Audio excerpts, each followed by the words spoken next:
परमेश्वर की बंदगी दे विच जुड़ गए। खालसा जी रसना के स्वाद वास्ते मांस की वरतों करनी बजर कुरैत है। जो मांस खांदे ने किसी जीव का वढ करके उन्होंने हिसाब किताब जरूर चुकाना पवेगा। जे कोई कहे कि गुरु साहब शिकार करते रहे ने ते खालसा जी गुरु कलगीधर पातशाह महाराज ते मुक्ति भी देंदे रहे ने। सानू ते आप नहीं पता किधरों आए हैं ते किधर जाना है, मुक्ति किसी नूं की देनी है।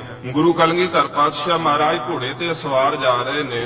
एक किकर दे रुख लागों महाराज का घोड़ा लंघिया ते दो कर्मा अगे जाके महाराज ने घोड़े दीयां वागां खिंचियां। सतगुरु कहंदे भाई दया सिंह ऐस किकर दे रुख दे उत्ते एक आलण है ते ओह कां दा आलणा है ते उस कां दे आलणे दे विच दो कां दे बच्चे ने। उन्हां दोहां दे विचों जेड़ा तेरे वल मुख करेगा उस दी धौण मरोड़ के थल्ले सुट दी। भाई दया सिंह महाराज दा हुक्म मन्निया, चढ़े किकर दे उत्ते आलणे च वेखिया कि वाकई कां दे दो बच्चे ने।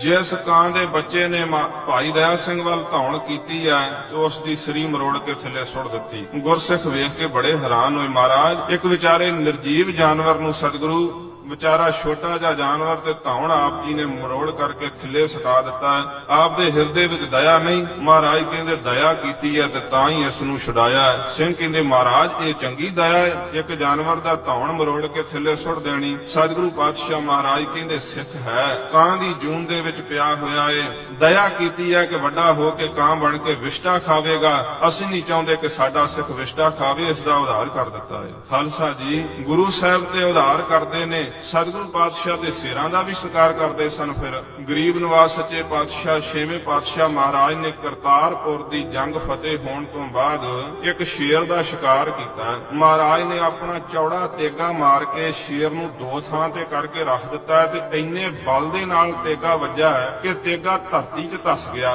महाराज ने 20 आसन ला के शेर का शिकार किया सी। हुण तेगे दी मुट्ठी बाहर दिसदी है ते तेगा बाकी धरती दे विच धसिया होया।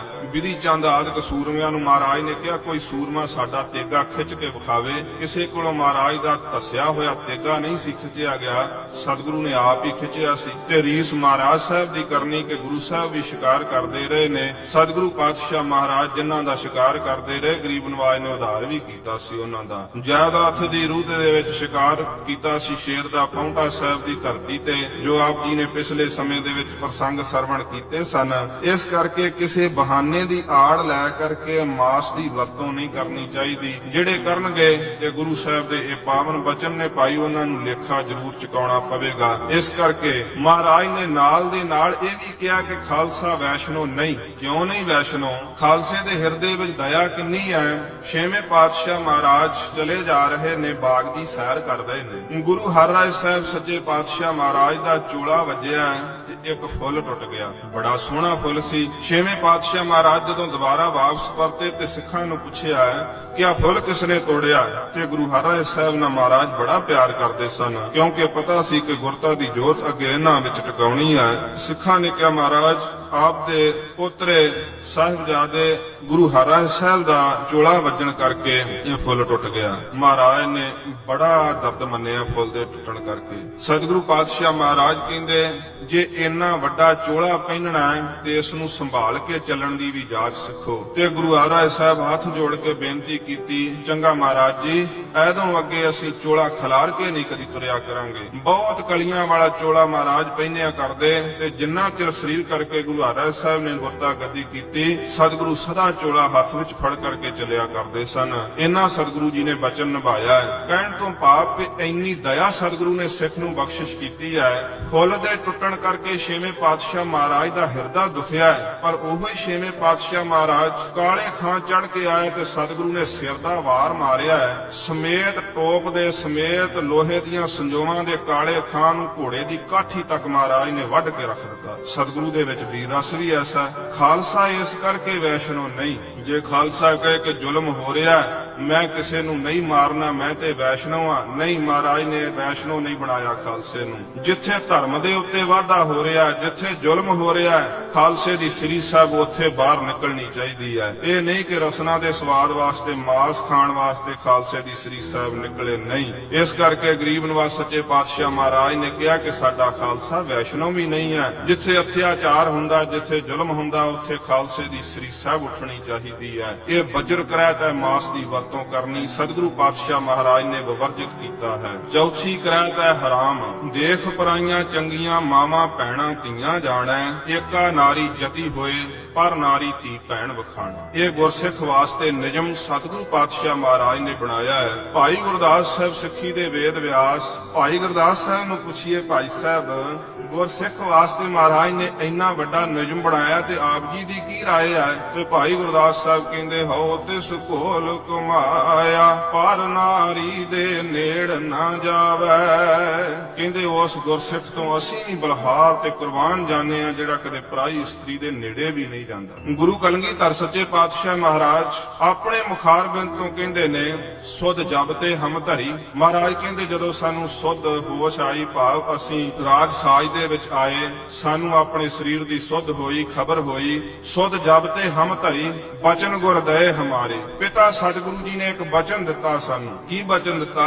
ਪੂਤ ਇਹ ਪ੍ਰਣ ਤੋਹੇ ਪੁੱਤਰ, ਤੇਰੇ ਵਾਸਤੇ ਇਹ ਪ੍ਰਣ ਹੈ, ਨਿਯਮ ਹੈ ਕਿ ਨਿਜ ਨਾਰੀ ਕੇ ਸੰਗ ਪ੍ਰੇਮ ਤੁਮ ਨਿਤ ਵਡਾਈ ਹੋ, ਪਰ ਨਾਰੀ ਕੀ ਸੇਜ ਭੂਲ ਸੁਪਨੇ ਹੋਣਾ ਜਾਈ। ਸੁਪਨੇ ਦੇ ਵਿੱਚ ਵੀ ਭੁੱਲ ਕਰਕੇ ਕਦੇ ਪਰਾਈ ਨਾਰੀ ਦੀ ਸੇਜਾ ਤੇ ਨਾ ਚਲੇ ਜਾਏ। ਇਹਨੇ ਮਹਾਰਾਜ ਨੇ ਉਹਨਾਂ ਬਾਰੇ ਕੀ ਕਿਹਾ? ਸਤਿਗੁਰੂ ਬਾਣੀ ਵਿੱਚ ਫਰਮਾਨ ਕਰਦੇ ਨੇ, ਪਰ ਤ੍ਰਿਆ ਰਾਵਣ ਜਾਹੇ ਸੇਈ ਤਾਲਾਜੀ ਹੈ। ਜਿਹੜੇ ਵੀ ਵਿਚਾਰ ਕਰਦੇ, ਗਲਤੀਆਂ ਕਰਦੇ, ਸਤਿਗੁਰੂ ਕਹਿੰਦੇ ਉਹਨਾਂ ਨੂੰ ਪਰਲੋਕ ਦੇ ਵਿੱਚ ਤੱਤੇ ਤੇਲ ਦੇ ਕੜਾਇਆਂ ਵਿੱਚ ਤਲਿਆ ਜਾਂਦਾ। ਬਾਣੀ ਵਿੱਚ ਲਿਖਿਆ, ਕੋਲੋਂ ਨਹੀਂ ਕਹਿੰਦੇ। ਤੇ ਬਾਬਾ ਫਰੀਦ ਸਾਹਿਬ ਕੀ ਕਹਿੰਦੇ ਨਰਕਾਂ ਬਾਰੇ? ਕਹਿੰਦੇ ਫਰੀਦਾ ਅੱਗੇ ਦੋਜਕ ਤਪਿਆ ਸੁਣੀਐ ਹੂਲ ਪਵੈ ਕਾਹਾ। ਦੋਜਕ ਨਰਕ ਬੜਾ ਤਪਿਆ, ਕਹਿੰਦੇ ਰੌਲਾ ਪੈ ਰਿਹਾ ਕਿ ਪਾਪੀਆਂ ਨੂੰ ਸਜ਼ਾਵਾਂ ਦਿੱਤੀਆਂ ਜਾ ਰਹੀਆਂ ਨੇ। ਗੁਰਸਿੱਖ ਵਾਸਤੇ ਸਤਿਗੁਰੂ ਪਾਤਸ਼ਾਹ ਮਹਾਰਾਜ ਨੇ ਇਹ ਨਿਯਮ ਰੱਖਿਆ ਹੈ। ਗੁਰੂ ਕਲਗੀਧਰ ਸੱਚੇ ਪਾਤਸ਼ਾਹ ਮਹਾਰਾਜ ਸਕੇਤ ਮੰਡੀ ਵਾਲਾ ਰਾਜਾ ਗਰੀਬ ਨਵਾਜ ਦਾ ਸ਼ਰਧਾਲੂ ਹੈ। ਸਤਿਗੁਰੂ ਜਦੋਂ ਉੱਥੇ ਗਏ ਨੇ, ਮਹਾਰਾਜ ਦੀ ਚੜ੍ਹਦੀ ਜਵਾਨੀ 20 ਸਾਲ ਦੀ ਆਜੂ ਗਰੀਬ ਨਵਾਜ ਸੱਚੇ ਪਾਤਸ਼ਾਹ ਦੀ ਮੁਖਾਰਬਿੰਦ ਐਸਾ ਹੈ। ਸਕੇਤ ਮੰਡੀ ਵਾਲਾ ਰਾਜਾ ਤੇ ਉਸ ਦੀ ਲੜਕੀ ਜੋ ਜਪਜੀ ਸਾਹਿਬ ਦਾ ਪਾਠ ਕਰਦੀ ਹੈ, ਬੜਾ ਸੁੰਦਰ ਸਰੂਪ ਹੈ। ਮਹਾਰਾਜ ਦੇ ਦਰਸ਼ਨਾਂ ਦੀ ਇੱਛਾ ਕੀਤੀ। ਸਤਿਗੁਰੂ ਨੂੰ ਪੱਤਰਕਾ ਵੀ ਲਿਖ ਕਰਕੇ ਭੇਜੀ। ਮਹਾਰਾਜ ਨੇ ਉੱਤਰ ਲਿਖ ਕੇ ਭੇਜਿਆ ਕਿ ਆਪਣੇ ਮਾਤਾ ਪਿਤਾ ਨਾਲ ਆਣ ਕਰਕੇ ਦਰਸ਼ਨ ਕਰਿਓ। ਦੀਵਾਨ ਲੱਗਾ ਹੋਇਆ, ਰਾਜੇ ਦੀ ਲੜਕੀ ਨੇ ਆਣ ਕੇ ਮਹਾਰਾਜ ਨੂੰ ਨਮਸਕਾਰ ਕੀਤੀ ਤੇ ਗੁਰੂ ਕਲਗੀਧਰ ਸੱਚੇ ਪਾਤਸ਼ਾਹ ਮਹਾਰਾਜ ਨੇ ਆਪਣੇ ਮੋਢੇ ਤੋਂ ਧਨ ਖਿਲਾ ਕਰਕੇ ਉਸ ਦੀ ਪਿੱਠ ਤੇ ਲਾਇਆ। ਤੇ ਜਦੋਂ ਉਸ ਦੀ ਪਿੱਠ ਤੇ ਮਹਾਰਾਜ ਨੇ ਧਨ ਖਿਲਾਇਆ ਤੇ ਬ੍ਰਹਮ ਗਿਆਨ ਦੀ ਦਾਤ ਬਖਸ਼ਿਸ਼ ਕਰ ਦਿੱਤੀ। ਹੱਥ ਜੁੜ ਗਏ, ਲੜਕੀ ਉੱਠ ਕਰਕੇ ਖੜੀ ਹੋ ਗਈ, ਹੱਥ ਜੋੜ ਕੇ ਕਹਿਣ ਲੱਗੀ, ਮਹਾਰਾਜ ਮੇਰੀ ਪਿੱਠ ਤੇ ਹੱਥ ਲਾ ਕਰਕੇ ਕਿਉਂ ਨਹੀਂ ਅਸ਼ੀਰਵਾਦ ਦਿੱਤੀ? ਮਹਾਰਾਜ ਕਹਿੰਦੇ ਅਸੀਂ ਮਰਿਆਦਾ ਪੁਰਸ਼ੋਤਮ ਹਾਂ। ਸਾਡੇ ਆਉਣ ਵਾਲੇ ਬ੍ਰਹਮ ਗਿਆਨੀ ਮਹਾਪੁਰਖ ਵੀ ਜਿਹੜੇ ਹੋਣਗੇ ਉਹਨਾਂ ਦੀ ਇਹ ਮਰਿਆਦਾ ਹੋਵੇਗੀ ਕਿ ਪਰਾਈ ਇਸਤਰੀ ਨੂੰ ਕਦੇ ਹੱਥ ਨਹੀਂ ਲਾਇਆ ਕਰਨਗੇ।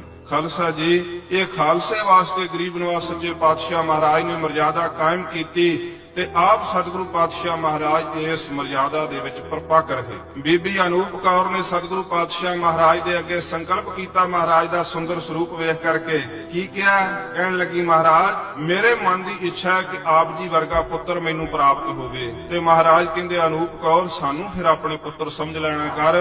ਗਰੀਬ ਨਵਾਜ ਨੇ ਵਕਾਰ ਦੀ ਇੱਛਾ ਹੀ ਮੇਟ ਦਿੱਤੀ ਸੀ। ਗੁਰਸਿੱਖ ਵਾਸਤੇ ਗਰੀਬ ਨਵਾਜ ਨੇ ਇਹ ਰਹਿਤ ਮਰਿਆਦਾ ਕਾਇਮ ਕੀਤੀ ਹੈ।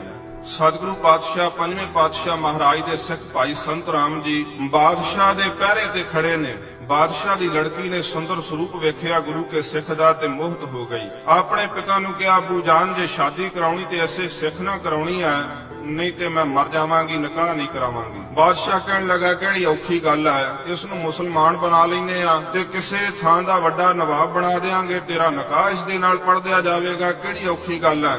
ਜਦੋਂ ਬਾਦਸ਼ਾਹ ਦੇ ਮੁਖਾਰਬਿੰਦ ਤੋਂ ਇਹ ਗੱਲਾਂ ਨਿਕਲੀਆਂ, ਦੂਸਰੇ ਪਹਿਰੇਦਾਰਾਂ ਨੇ ਭਾਈ ਸੰਤ ਰਾਮ ਨੂੰ ਜਾ ਕੇ ਦੱਸਿਆ, ਸੰਤ ਰਾਮ ਤੇਰੇ ਬੜੇ ਉੱਚੇ ਭਾਗ ਨੇ, ਤੈਨੂੰ ਤੇ ਬਾਦਸ਼ਾਹ ਦੀ ਲੜਕੀ ਨੇ ਪਸੰਦ ਕਰ ਲਿਆ ਤੇ ਤੂੰ ਤੇ ਭਈ ਹੁਣ ਨਵਾਬ ਬਣ ਜਾਵੇਂਗਾ। ਗੁਰੂ ਕਾ ਸਿੱਖ ਭਾਈ ਸੰਤ ਰਾਮ ਕਹਿੰਦਾ, ਅੱਜ ਮੇਰੇ ਭਾਗ ਖੋਟੇ ਨਿਕਲ ਆਏ ਨੇ। ਗੁਰੂ ਨਾਨਕ ਸਾਹਿਬ ਦੀ ਸਿੱਖੀ ਮੈਂ ਕਮਾ ਰਿਹਾ, ਮੇਰੀ ਪਰਖ ਦੀ ਘੜੀ ਆ ਗਈ ਹੈ। ਗੁਰੂ ਕੇ ਸਿੱਖ ਨੂੰ ਇੰਨਾ ਭਰੋਸਾ ਮਹਾਰਾਜ ਦੇ ਚਰਨਾਂ ਤੇ, ਉੱਥੇ ਹੀ ਰੱਖ ਦਿੱਤੀ ਬੰਦੂਕ ਤੇ ਭਾਈ ਸੰਤ ਰਾਮ ਆਪਣੀ ਸਿੱਖੀ ਬਚਾਉਣ ਵਾਸਤੇ ਨਿਕਲ ਤੁਰੇ ਨੇ। ਬਾਦਸ਼ਾਹ